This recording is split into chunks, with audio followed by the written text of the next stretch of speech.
Bienvenue sur Only Up to You saison 2. Vous recherchez des coups de boost, de la motivation et du bousculement en toute bienveillance? Ça tombe bien, c'est ma passion. Je m'appelle Jennifer Picci, je suis psychologue et coach de vie certifiée et ça fait depuis plus de 5 ans que je vous accompagne dans l'atteinte de vos objectifs. Parler et comprendre, c'est bien, mais mettre en application, c'est là que le défi commence. Et ça ne tient qu'à vous.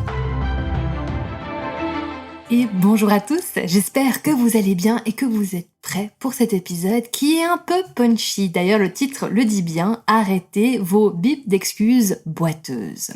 Alors, je vais quand même vous faire un peu un background pour expliquer pourquoi j'ai choisi un sujet qui est aussi provoquant. Il y a quelques semaines, j'ai partagé sur Instagram un post que j'avais vu dans notre compte qui justement dénonçait ces excuses boiteuses. Et quand je l'ai partagé en story, je vous ai posé la question, vous en pensez quoi? Et là, j'ai eu énormément de réactions et qui, en fait, se catégorisaient en deux groupes. Il y avait le groupe qui était totalement d'accord avec, qui se disait « c'est exactement ça, on y va, on arrête les excuses boiteuses ». Et il y avait un autre groupe qui était choqué, qui trouvait cela réducteur, qui trouvait cela humiliant. Et moi, je me suis retrouvée un petit peu bête, avec littéralement le cul entre deux chaises, parce que j'étais d'accord avec ce que les gens disaient des deux côtés. Et du coup, je me suis dit, ça serait intéressant quand même que je fasse un épisode là-dessus pour développer ce concept de arrêter de se donner des excuses. À quel moment est-ce qu'on doit vraiment passer par cette étape où on arrête de se donner des excuses? Puis, à quoi est-ce qu'il faut qu'on fasse attention? Mais avant d'entrer plus dans les détails de ça, je vais juste vous lire un petit peu les phrases qui étaient écrites sur ce post. Donc ça commençait comme ça. Fatigué, avec un point d'interrogation, dormez plus. Pas en forme, faites plus d'exercice. Pas le temps, arrêtez de regarder la télévision. Pas d'argent, trouvez un deuxième emploi / économisez plus. Trop compliqué, commencez petit et réessayez. Pas de connaissances, prenez un de libre. Pas d'énergie, mangez plus sainement. Alors, c'est un sujet complexe que je vais essayer vraiment de décomplexifier au maximum. La première chose que j'aimerais aborder et mettre en évidence, c'est que là, on a vraiment une réflexion et une pensée dite binaire. C'est soit ça ou soit ça. Tu es fatigué, eh bien dors plus. T'as pas assez d'argent, arrête de dépenser. T'as pas assez de temps, arrête de faire le paresseux et de rester devant la télé. Et je pense que c'est venu heurter chez certaines personnes cette impression d'être jugé et incompris et à se dire « ouais, non mais attends, si j'arrive pas à dormir, c'est peut-être qu'il y a vraiment autre chose qui est en train de se passer. Et c'est pas de ma faute. » Et donc dans ce sens-là, il y a quelque chose dans ce temps et dans le temps de ces posts qui est vraiment rabaissant. Et lorsque, en plus de ça, ça aborde des sujets en rapport avec notre santé physique, c'est clair que moi, ça me fait toujours sonner des alarmes à l'intérieur de moi. Malheureusement, il y a beaucoup de personnes avec très peu de connaissances au niveau de la santé qui se permettent de donner des conseils à tout va sur les réseaux sociaux. Et puis, ça sème plus de confusion souvent qu'autre chose et surtout, ça fait du mal. Qu'on est d'accord que tout ce qui est en rapport avec l'énergie vitale, le sentiment d'être épuisé, éparpillé, surmené, la difficulté à dormir, le manque d'énergie, le manque d'argent, eh bien, tout cela, c'est des choses qui peuvent être expliquées par énormément d'autres choses que le simple fait que vous n'êtes pas assez fort, assez discipliné et que c'est de votre faute.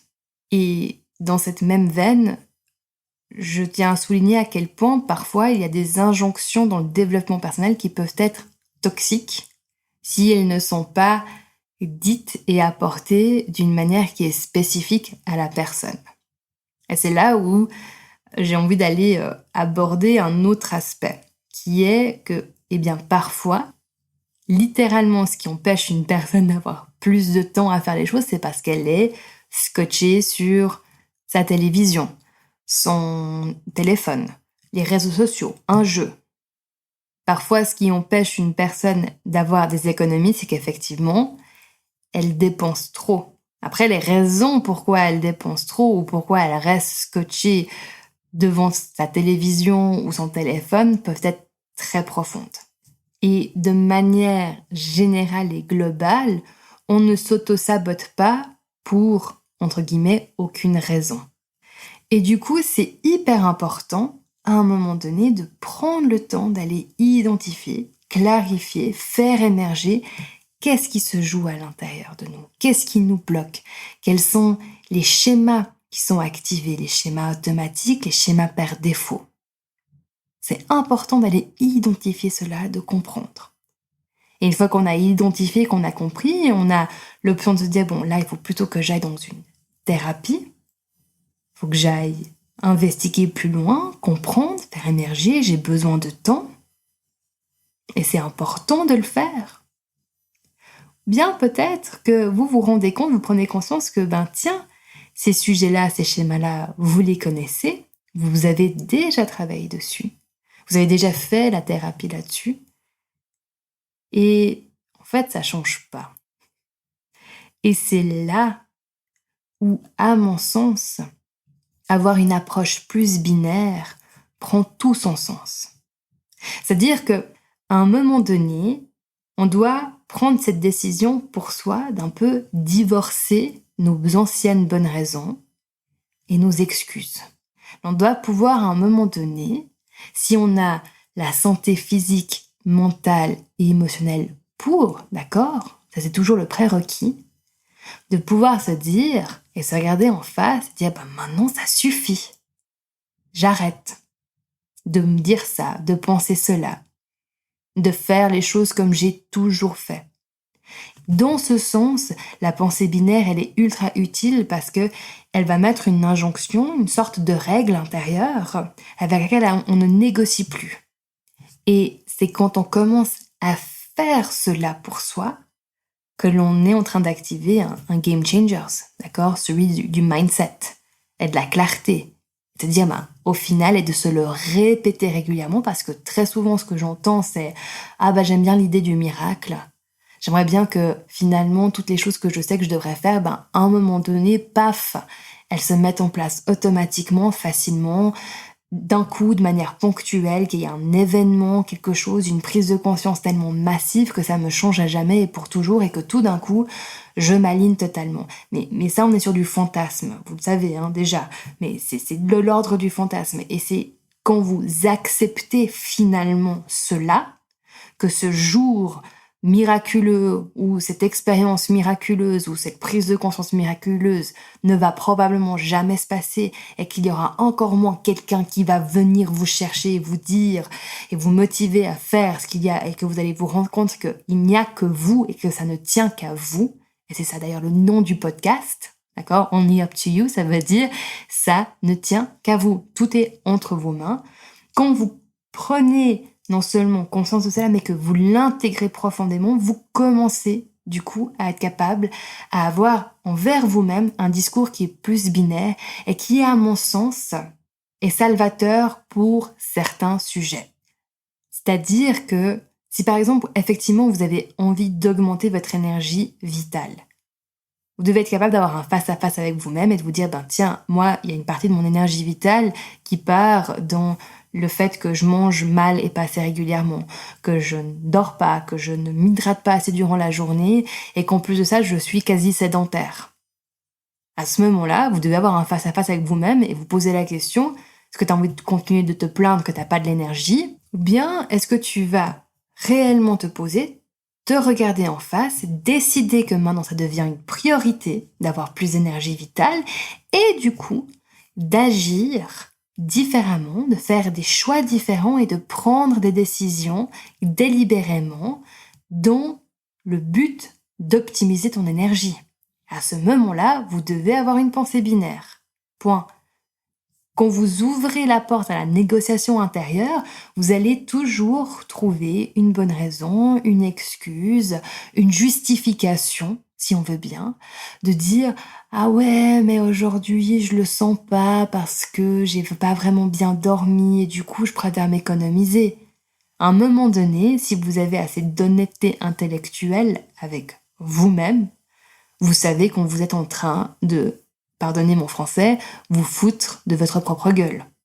Et dans ce sens-là, ce genre d'injonctions peuvent vous être utiles. Mais on est d'accord qu'on parle d'injonctions qui sont délibérément dirigées vers un but, un objectif que vous avez choisi pour vous et qui a du sens et vous êtes assez stable et solide pour vous auto-imposer, si on veut bien, ce niveau-là d'autodiscipline. Ce que je veux dire par là, c'est que en aucun cas, ça doit venir du fait que quelqu'un ou la société vous a dit de faire ces choses-là comme ça. C'est vous qui décidez de faire ça pour vous. Donc vous devez avoir une pensée binaire vis-à-vis de vous. Ça ne doit pas être quelque chose que vous faites parce que un gourou ou parce que moi ou n'importe qui l'a dit. C'est quelque chose que vous entendez, que vous comprenez, que vous ressentez de l'intérieur. Et vous sentez quand vous êtes prêt à dire « Ok, sur certains aspects de ma vie, aujourd'hui, je vais créer comme une nouvelle convention vis-à-vis de moi-même et je vais avoir un aspect intransigeant avec certaines habitudes, certains comportements. Parce que je le décide et parce que c'est important pour moi. Et vous sentez quand vous en êtes là. La seule chose que j'ai envie de souligner avec cet épisode, c'est que à un moment donné, cette pensée binaire, un peu noire ou blanche, tout ou rien, elle est nécessaire à certaines étapes dans votre développement personnel. Donc il y a vraiment ces deux étapes pour moi dans le développement personnel. Il y a en premier cette étape d'aller identifier, comprendre, faire émerger, où on peut à un moment donné comprendre et savoir où on en est et pourquoi on en est là. C'est vraiment cet aspect de connaître son histoire et créer ce sens et cette cohérence intérieure. Et vraiment, elle est cruciale, elle est hyper importante, cette partie-là, d'accord ? C'est là où il y a aussi de l'acceptation pure de qui on est. C'est pas se mentir à soi-même, et puis c'est vraiment d'être à l'aise avec qui on est, de se rencontrer à ce niveau-là, avec cette transparence, cette authenticité. Et vraiment, pour moi, dans mon parcours, ces moments-là, je m'en rappelle très très bien, où j'ai vraiment eu ce « Ok, c'est moi. Et moi, je suis toutes ces choses-là. Et en fait, c'est super cool. » Et après, de là, tout d'un coup, j'ai commencé à avoir envie d'autre chose, à vouloir commencer une entreprise, construire des choses, développer des compétences. Et à ce moment-là, tout d'un coup, la pensée binaire de « Ok, maintenant ça, il faut que tu arrêtes, il faut que tu commences à faire ça. » Ça, c'est des excuses, Jennifer. Ça, c'est du toi qui essaies de te justifier pour rester dans un niveau de confort. C'est des mécanismes de protection, de défense. T'arrêtes maintenant et tu fais ce que tu as à faire. Ça, c'est ce qui m'a aidé, c'est ce qui a aidé un nombre innombrable de personnes à un moment donné passer à une prochaine étape dans leur vie. Parce que quand on veut quelque chose, on doit se donner les moyens de. Ok, c'est simple. Ça veut pas dire que c'est facile, mais c'est très simple. On doit se donner les moyens de réussir quand on veut quelque chose. Et parfois, ce qui va se passer, c'est qu'on peut avoir un peu un effet d'enfant gâté. Le côté je veux tout de suite, mais j'ai pas nécessairement envie d'aller dans ce truc plus sombre et inconfortable. C'est le fameux paradoxe, on veut que les choses se résoudent, mais on ne veut pas en faire une priorité. On veut avoir une meilleure forme physique, mais on ne veut pas faire les efforts qui vont avec. D'accord ? Et effort, ça veut pas dire se restreindre et puis être dans un truc où on est en train de s'affamer ou s'épuiser au fitness. Ça, c'est de l'épuisement et de l'affamation, d'accord ? Il y a des nuances parfois, et chopez-vous si des fois vous allez dans des extrêmes. Du moment qu'on est dans une forme d'extrême de pensée, on n'est en tout cas pas dans quelque chose qui est tenable sur le long terme. Et je vais terminer cet épisode en abordant justement cette fâcheuse tendance, cette habitude que l'on a de rentrer dans la justification. Alors, je vous mettrai en note de podcast le lien vers un autre épisode que j'avais fait au tout début de ce podcast, qui est sur la différenciation entre est-ce que c'est une bonne raison ou bien une excuse. Mais si on en revient à la justification, c'est justement lorsque l'on est en train de s'expliquer à soi-même, mais surtout dans le but de générer la compréhension d'autrui, les raisons pour lesquelles on en est là ou qu'on n'arrive pas. Et c'est normal, c'est naturel, mais j'ai envie de vous challenger là-dedans en vous posant la question, mais est-ce que c'est ça ce que vous voulez vraiment, en fait? Est-ce que vous voulez vraiment que l'on vous comprenne et puis qu'on vous dise, ah bah oui, c'est vrai, c'est difficile, c'est compliqué? Ou bien, est-ce que vous voulez autre chose dans votre vie? Peut-être que c'est quelque chose qui vous fait plus peur, qui va vous demander de vous transformer de l'intérieur, qui va être inconfortable, mais que vous savez déjà que là, si vous arrivez à faire face à ce défi, à passer un petit peu à travers ces prochaines étapes qui vont être challengeantes, confrontantes pour vos schémas, mais que vous savez qu'en passant à travers ça, de l'autre côté, vous allez pouvoir passer à autre chose dans votre vie, à passer à cette prochaine étape, avoir l'impression d'avancer. Connaissez cette frustration d'être là, mais je sais tout ce que je devrais faire, etc. Je sais, j'ai toute la théorie, j'ai l'expertise, même épurée. J'arrive pas à le mettre en pratique. Eh bien ça, mes amis, ça passe à un moment donné par avoir cette espèce d'intransigeance envers soi-même et de se dire, maintenant je me donne les moyens. Et je vais avoir une pensée très binaire et très simpliste. Mais vous le faites parce que vous savez que vous en êtes capable, que vous avez les ressources pour, et que c'est le moment. À nouveau, on ne parle pas de devenir parfait, d'être une machine. On parle d'aller chercher ce truc au fond de vous. Cette chose-là qui n'a envie que d'une chose, c'est de pouvoir s'exprimer, de se déclencher et d'être là.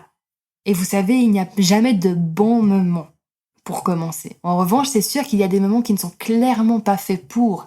Donc si vous n'avez pas les ressources émotionnelles, mentales et physiques, c'est pas le moment d'avoir cette pensée binaire. Mais si vous regardez en face, vous vous dites, mais vraiment, en fait, oui, j'ai tout, je suis en place, c'est bon, alors foncez.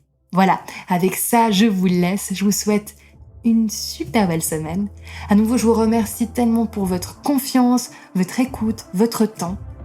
Et je vous fais des énormes bisous. À tout bientôt. Hey, n'oubliez pas de vous abonner à la chaîne et à la newsletter pour être tenu au courant des nouveautés. Vous avez toutes les informations en note de podcast. Si vous êtes prêt à investir sur vous-même, le programme Game Changer est fait pour vous. C'est un programme premium exclusif qui va vous donner les clés réelles du changement. Rappelez-vous, c'est à propos de ce que vous faites, pas de ce que vous auriez souhaité faire. Et ça ne tient qu'à vous.